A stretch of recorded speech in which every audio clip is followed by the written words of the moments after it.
जय श्री कृष्णा। राधे राधे। आज मैं आपको ब्रह्मा द्वारा भगवान श्री कृष्ण की स्तुति नामक प्रसंग आगे सुनाऊंगी। मनुष्य को श्री भगवान के गुणों की गणना के अनुमान का निरर्थक प्रयास नहीं करना चाहिए। योग सिद्धि प्राप्त करने के लिए शुष्क चिंतन अर्थात ज्ञान योग या शारीरिक प्रयास करने की कोई आवश्यकता नहीं है। मनुष्य को इतना ही समझ लेना होगा कि इस शरीर में सुख तथा दुख पूर्व निर्धारित हैं। इस शरीर के समस्त दुखों को दूर करने या सुख प्राप्त करने के लिए विविध आसन लगाने की कोई आवश्यकता नहीं है। सर्वोत्कृष्ट मार्ग तो यह है कि मनसा वाचा कर्मणा श्री भगवान की शरण ग्रहण की जाए और निरंतर उनकी सेवा में लग्न रहा जाए। यह दिव्य श्रम सार्थक है, किंतु परम सत्य को समझने के लिए अन्य सारे प्रयास असफल होते हैं।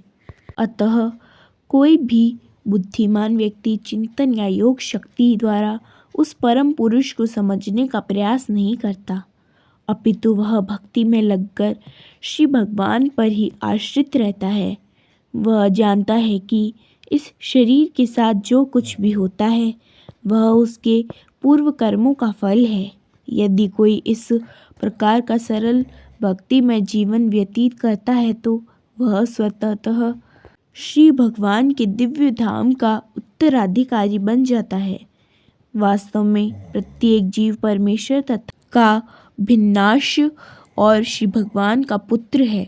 प्रत्येक व्यक्ति को श्री भगवान के दिव्य आनंद में हाथ बटाने का मौलिक अधिकार है, किंतु पदार्थ के संपर्क में आने से बद्ध जीव इस उत्तराधिकार से वंचित हो जाते हैं। यदि कोई अपने आप को भक्ति से लगाने की सरल विधि अपनाता है तो वह स्वतः भौतिक कल्मश से मुक्त होकर परमेश्वर के साहचर्य का दिव्य पद प्राप्त करने का अधिकारी हो जाता है। ब्रह्मा जी ने भगवान श्री कृष्ण के समक्ष अपने आप को सर्वाधिक दंभी जीव के रूप में प्रस्तुत किया, किंतु वे श्री भगवान के निजी शक्ति की परीक्षा करना चाह रहे थे। उन्होंने श्री भगवान के ग्वालों तथा बछड़ों को इसलिए चुरा लिया था कि जरा देखें वे उन्हें किस तरह ढूंढ पाते हैं।